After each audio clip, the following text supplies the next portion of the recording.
नमस्कार श्रोते हो, इरा ब्लॉगिंग मराठीवर आपण ऐकत आहात त्याच्यासाठीची ती भाग 4. नीतूला दोघांच्या लग्नाची कल्पना करूनच तिच्या अंगावर सरकन काटा आला होता. संध्याकाळ झाली होती. अंजली आणि कोमल कॉलेजवरून परत आल्या होत्या. नारायणराव आणि पांडुरंगराव देखील घरी आलेले होते. सगळेच आता संध्याकाळच्या चहासाठी हॉलमध्ये जमले होते. अक्षय, पांडुरंगराव कडक आवाजात बोलले, कधीपासून जॉईन करतो आहेस ऑफिस? बाबा 1-2 वर्ष द्या ना मला, अक्षय म्हणाला. का? अजूनही तुला त्याच गाण्यात बुडून राहायचं आहे का? पांडुरंगराव म्हणाले. तू महेश कुठे कुठे लक्ष देणार? त्याची नुसतीच धावपळ होते आहे. तो करतोय म्हणून सगळे त्याच्यावरच टाकणार आहेस का तू? आज ना उद्या त्याचा पण संसार होईल. जी कोणी बायको येईल तिला नाही चाललं असं वागणं तर तू काय करशील तेव्हा? रोहिणी म्हणाली. असं काहीच होणार नाही, मागून आवाज आला. सगळ्यांनी मागे पाहिलं तर महेश उभा होता. जोपर्यंत त्याचा भाऊ आहे तोपर्यंत त्यांच्यावर कोणतीही अडचण येणार नाही. महेशने अक्षयच्या खांद्यावर हात ठेवला. नंतर त्याच्या तिन्ही भावंडांकडे बघून बोलला, मी आहे सगळं करायला, तुम्ही नका टेन्शन घेऊ, मस्त एन्जॉय करा. तसे अंजली, कोमल आणि अक्षय महेशला बिलगले. खरं म्हणजे ना, ह्या तिघांना महेशनेच बिघडवलं आहे, शांता चिडून म्हणाल्या. अरे यार, लहान आहेत ते अजून, जरा लहानपण एन्जॉय करू द्या ना त्यांना. महेश, लहान? अरे हा अक्षय तर आता 25चा घोडा झालाय. ह्या वयात तर तू अर्ध ऑफिस सांभाळलं होतंस. शिवराम म्हणाले. तेव्हा ती गरज होती ना आजोबा. जो त्रास मला झाला ना तो त्यांच्या वाटेला येऊ द्यायचा नाही मला. तुम्हाला मला आपली जी स्वप्न पूर्ण करता आली नाहीत, किंवा त्यांची तर करूया. नका काळजी करू त्यांची. अरे त्यांना त्यांची जबाबदारी कधी कळेल मग? आज ना उद्या त्याची पण बायको येईल, तिला काय वाटेल? तुझी बायको येईल, तिला काय वाटेल? भावाच्या जीवावर जगतोय म्हणून. रोहिणी म्हणाली. आपल्या सगळ्यांना आवडेल अशीच बहिणी आपण दादासाठी आणूया. अक्षय नीतूकडे तिरक्या नजरेने बघून बोलला. आणि माझ्यासाठी बायको म्हणाल तर दादा नीटच बघेल, माहिती आहे मला. या भावंडांसमोर काही बोलणं म्हणजे दगडावर डोकं आपटल्यासारखं होतं. शांता, अरे नालायकांनो, आम्ही जिवंत आहोत अजून. चालले तुमच्या दादाचे कौतुक करायला. त्याला त्याची बायको शोधता येईना आणि तुझ्यासाठी तो शोधेल? नारायणराव म्हणाले. हे तर असं झालं, आंधळा रस्ता दाखवतोय. नीतू वाकड्यात शिरलीच. सगळेच हसायला लागले होते, पण महेश मात्र रागात नीतूकडे बघत होता. कोई पूछे कि इस धरती पे जन्नत कहीं देखी है. मागून ओळखीचा आवाज आला. आली शायरीची शायर खोपडी. अंजली हळूच बोलली. हमने भी बोला कभी साथ चलो हमारे, मेरे जन्नत से रूबरू करा दू. आधीच एक कमी होते का, आता हा पण आला इथे? महेशने वैतागून चेहऱ्यावरून हात फिरवला. सगळ्यांचं लक्ष दाराकडे गेलं होतं. मग महेश हळूच किचनमध्ये गेला होता. अरे राज, आलास होय? कुसुम, बऱ्याच दिवसांनी आलास, विचारलास का आम्हाला? तर हा राज सबनीस, महेशचा खास बालमित्र, डॉक्टर मधुकर सबनीस यांचा मुलगा. डॉक्टर मधुकर सबनीस हे देशपांड्यांच्या घरचे फॅमिली डॉक्टर होते. राजची आई तो 4 वर्षाचा होण्याआधीच देवाघरी गेली होती. त्यावेळेस नारायणराव शांतांना सोबत घेऊन त्यांच्या वडिलांना म्हणजे शिवरामांना दवाखान्यात ऍडमिट करायला घेऊन आले होते. शिवरामांना फूड पॉयझन झाले होते. मधुकरांना त्यावेळेस नेमके राजला प्ले स्कूलमधून आणायला जायचे होते. मग शांता यांनी राजला घेऊन यायची तयारी दाखवली होती. मधुकरांनी प्ले स्कूलमध्ये फोन करून राजला शांता देशपांडे यांच्याकडे सोडवण्याची विनंती केली होती. मग मधुकरांनी शिवरामांवर ट्रीटमेंट केली होती. तोवर शांता राजला घेऊन आल्या देखील होत्या. बऱ्याच दिवसानंतर मधुकरांना राज मोकळा असताना दिसला होता. आई गेल्यानंतर आज पहिल्यांदाच तो इतका आनंदात दिसला. मधुकर जरा भावनिक झाले होते. खूपच गोड मुलगा आहे, शांता म्हणाल्या. तुम्हाला कामाचा लोड आलास तर याला घरी पाठवून देत जा. इथून थोडंच पुढे राहतो आम्ही. आवडेल ना आमच्याकडे यायला? नारायणराव म्हणाले. राजने हसून मान डोलावली आणि मधुकरांच्या कुशीत शिरला.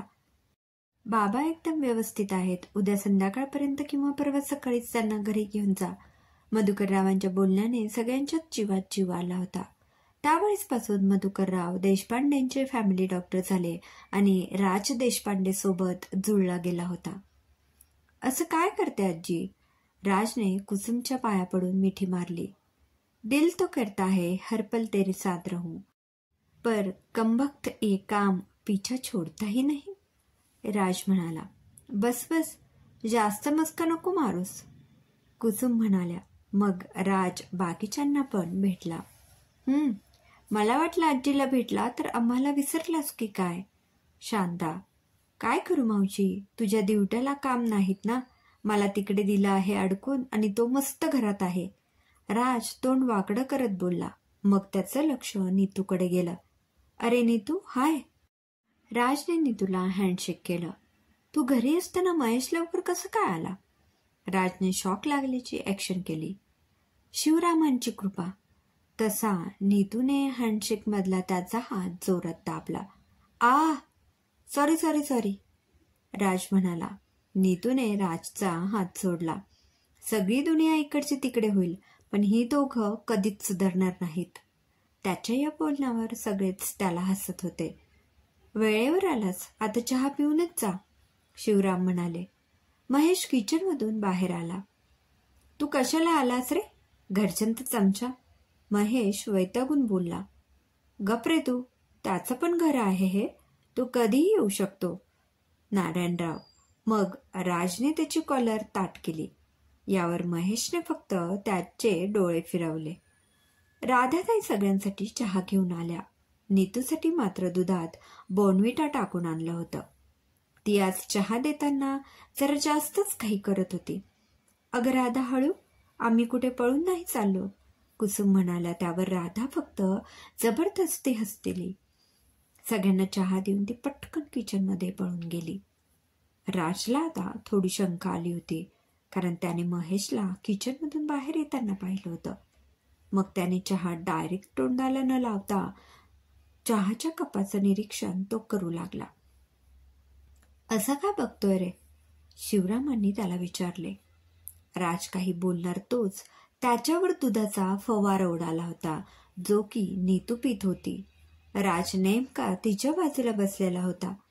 नीतू जाम खोकत होती. शांताने तिच्या पाठीवरून हात फिरवायला सुरुवात केली. बाळा, जरा हळू ना, किती तो ठसका लागला तुला? काय झालं अचानक? सगळी वरिष्ठ मंडळी तिच्या भोवती गोळा झाली. शांताने तिच्या हातातला ग्लास घेतला. त्यांनी पाहिलं तर त्या ग्लासात ताक होतं, ज्याच्याने नीतूला डायरेक्ट उलटी यायची. एवढी वर्ष झाली राधाला काम करून, तिला दूध आणि ताकातला फरक कळत नाही का? शांता चिडून म्हणाल्या. मावशी, तुला खरंच वाटतंय का राधाताई असं काही करेल म्हणून? राज त्याचा चेहरा पुसत बोलला. थोड्या वेळापूर्वी महेश किचनमध्ये गेल्यावर, अहो दादा, काय करता हे? राधा घाबरून बोलत होती.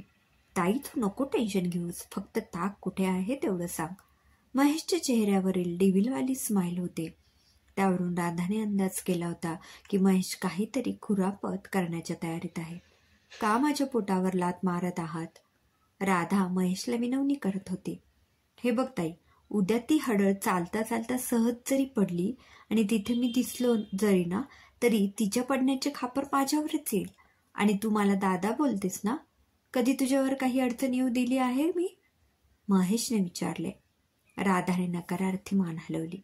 मग महेशने दुधाऐवजी ताकाचा ग्लास भरला आणि त्यात बोर्नव्हिटा टाकला होता. तू काय करतोयस रे इथे? उषा महेशकडे बघत बोलली. काही नाही, ते असंच. चहा झाला का ते बघायला आलो होतो. महेश चपापला आणि पटकन बाहेर निघून गेला. आता अंजली, कोमल आणि अक्षयची तर हसून हसून पुरेवाट झाली होती. सगळ्यांनी पाहिलं तर महेश कधीच फरार झाला होता. नीतू दातोट खात मनातल्या मनातच महेशला शिव्या देत होती.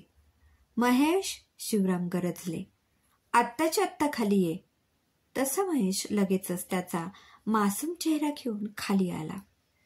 काय झालं आजोबा? महेश. वा, बघितलं का नारायणा, किती मासूम आहे आपला महेश. शिवराम म्हणाले. आता तो तर आहेच मी, पण तुम्ही तुमच्या मुलाला सांगता आहात की वरच्या देवाला? महेशने हसतच वर बघून हात जोडले. तसे त्याचे कान पिळले गेले होते. बच्चे कंपनी तर अजूनच हसायला लागली होती. नीतू तर याचीच वाट बघत होती. मी काय केलं आजोबा? सोडा ना कान, दुखतोय. डोळ्यात आसव आणत महेश बोलला.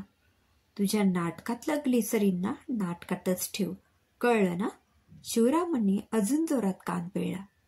का त्रास देतोय रे माझ्या पोरीला? शिवराम नीतूकडे बोट दाखवत बोलले. पण मी काहीच नाही केलं. महेशचा चेहरा असा होता की त्याच्यासारखा मासूम या जगात दुसरा कोणीच नाही. पण तो तर त्याच्या बापाच्या बापासमोर उभा होता ना. ते महेशची नस आणि नस ओळखत होते, जी तासमपट्टी चालू केली शिवरामांनी. महेश फक्त हो नाही इतकंच बोलत होता, पण मनातल्या मनात नीतूचा गळा पण आवळून झाला होता त्याचा. उद्या तूच नीतूला तिच्या घरी व्यवस्थित सोडून यायचं. तिच्या केसालाही धक्का लागला ना तर तू आहे आणि मी आहे, शिवराम म्हणाले. काय? महेश उडालाच. मला काय पिसळलेला कुत्रा चावलाय का या हडा? हिच्यासोबत जाऊ?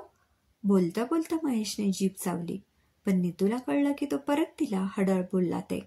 तिचं पण खुरापती डोकं सुरू झालं होतं.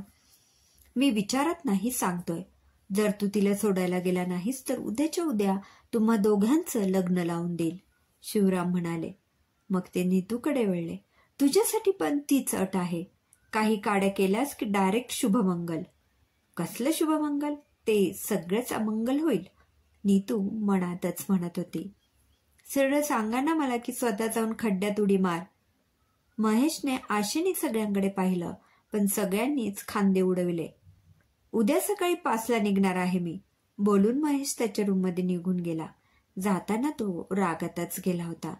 नीतू पण रागारागातच तिच्या रूममध्ये गेली. माझ्यासोबत राहणं म्हणजे खड्ड्यात पडणं वाटतं का त्याला? दाखवतेस त्याला आता नीतू देसाई काय चीज आहे ते. बाबा, उद्या नीतूला त्याच्यासोबत नको पाठवायला. खूप रागात गेला आहे तो. शांताला नीतूची काळजी वाटायला लागली. सुनबाई, नका काळजी करू. त्यांची भांडणं जरी असली ना तरी एकमेकांच्या जीवाशी येईल असं काहीच करत नाहीत ते. शिवरामांच्या चेहऱ्यावर हलकीच स्माईल होती. विसरलात काय? 5 वर्षापूर्वी नीतूला लागलं होतं तर त्यानेच अगदी हातावर उचलून तिला हॉस्पिटलला पोहोचवलं होतं. तेवढा केअरिंग आहे तुमचा मुलगा. राज त्याचा चेहरा धुवून आला होता. बरं, या गरीबाची कशी काय आठवण झाली? तू आणि गरीब? अक्षय, कोमल आणि अंजली हसायला लागल्या. गप्पा रे महेशच्या शेपटांनो. रोहिणी असं म्हणाल्याबरोबर राजने परत त्याची कॉलर ताट केली. सगळ्यांनी ऐका रे. शिवरामांनी महेश आणि नीतूला त्यांच्या रूममध्ये गेलेले पाहून बोलायला सुरुवात केली. उद्या ही दोघी गेली की एक मीटिंग घ्यायची आहे. शिवराम, हा मग उद्याचं बोलवलं असतं ना मला, राज म्हणाला. तू उद्या सकाळी हे दोघे बाहेर पडले की तुझी गाडी घेऊन हेरिटेज हॉटेलला जायचं. दामोदर आणि आशाला घरी घेऊन यायचं, शिवराम म्हणाले. नक्की काय शिस्त आहे तुमच्या डोक्यात? राजला आता थोडा डाऊट यायला लागला होता, कारण महेशच्या समोर त्याला बळीचा बकरा बनायचा नव्हता. महेशचा राग किती भयानक असू शकतो हे त्याने 5 वर्षापूर्वी पाहिले होते. अरे, ते आज रात्री उशिरा येणार आहेत. त्यांना यायला किमान 2 तरी वाजतील. त्यांना बोललो होतं की डायरेक्ट घरी या, पण म्हणे उद्याच येतो. ते दुसरी गाडी करून येणार आहेत, नारायणराव म्हणाले. ठीक आहे, मग पहाटेच कशाला? त्यांना आराम करू द्या. 10ला गेलो असतो ना मी, राज म्हणाला. तुला सांगतोच आहे तेवढं कर, नाहीतर तुझी व्यसन पण माझ्या हातात आहे. मला काही माहीत नाही असं समजू नकोस, शिवराम दटावले. राज गोंधळला. ठीक आहे. मग अंजली, कोमल आणि अक्षय तिघेही या त्यांच्या लाडक्या भावाच्या रूममध्ये गेले. रागात गेला होता तो ना. दोघे होम मिनिस्टर किचनमध्ये गेल्या. राज पण त्यांच्या मागे लुडबुड करायला लागला. त्याला स्वयंपाक करण्याची खूपच आवड होती. बाकी वरिष्ठ मंडळी न्यूज बघण्यात व्यस्त झाले. दुसरीकडे महेश आणि नीतू त्यांच्या त्यांच्या रूममध्ये एरझाऱ्या घालत होते. एकमेकांशी मनातल्या मनात भांडत होते. उद्या तर मी चालले आहे, याचं आजच काहीतरी केलं पाहिजे. नीतूने बराच वेळ डोकं खाजवलं आणि तिला आयडिया आली. ती पटकन कार पार्किंगकडे पळून गेली. इकडे तिघे भावंड महेशच्या रूमपर्यंत पोहोचले होते. महेश त्यांना रूममध्ये फिरताना दिसला.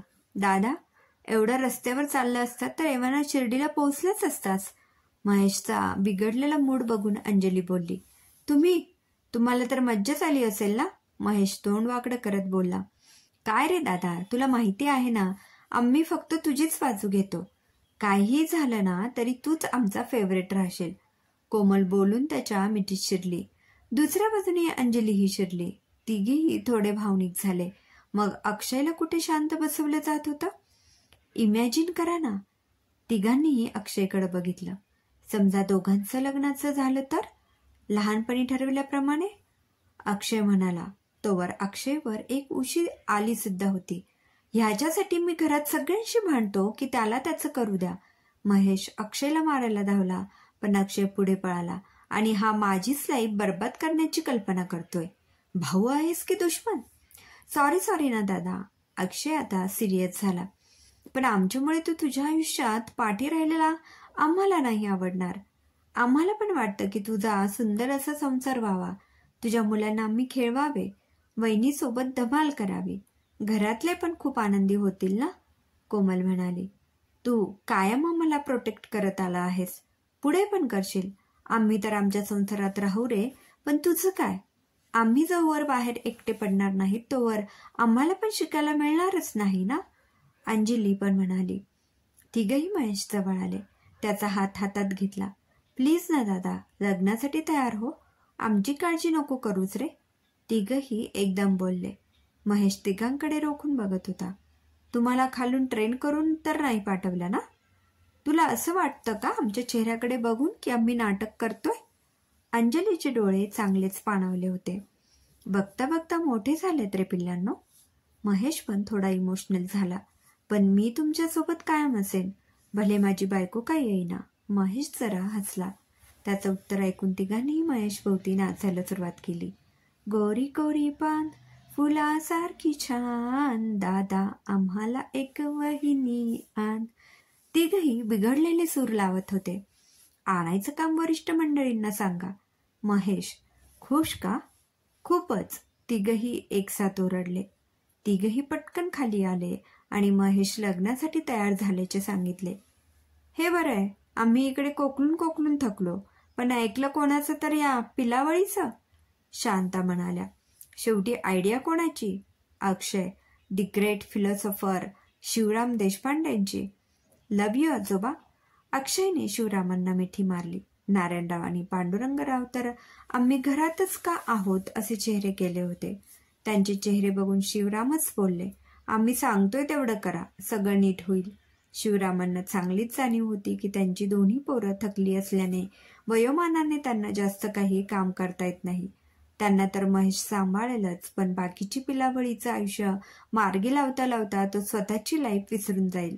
त्यामुळे शिवरामांनी तिघा पोरांना एकत्र बोलावून महेशला लग्नासाठी तयार करायला सांगितलं होतं. तिघांनीही महेशची धावपळ चांगलीच बघितली होती. त्यांच्यासाठी महेशला खंबीरपणे उभे पाहताना पण पाहिलं होतं आणि त्यांच्यामुळेच तो त्याच्या आयुष्यात पुढे जात नाही हे कळल्यावर तेही तयार झाले होते. त्याला तर लग्नासाठी तयार केलं होतं. आता मुख्य गोष्ट बाकी होती, ती म्हणजे महेश आणि नीतूला एकमेकांशी लग्नासाठी तयार करणे. रात्री सगळे जेवणाच्या टेबलावर जमा झाले होते. यावेळेस नीतू आणि महेश एकमेकांपासून लांब बसले होते, म्हणजे त्यांना लांब बसवलं गेलं होतं. सगळ्यांच्याच गप्पा मस्ती चालू होत्या. महेश आणि नीतू लांबूनच एकमेकांना खुन्नस देत होते. मी ठरवलं आहे काहीतरी, अक्षय म्हणाला. क्रमशः लेखक महेश गायकवाड. श्रोते हो, कसा वाटला कथेचा हा भाग कमेंटमध्ये अवश्य कळवा. पुन्हा भेटूया कथेच्या पुढील भागात. धन्यवाद.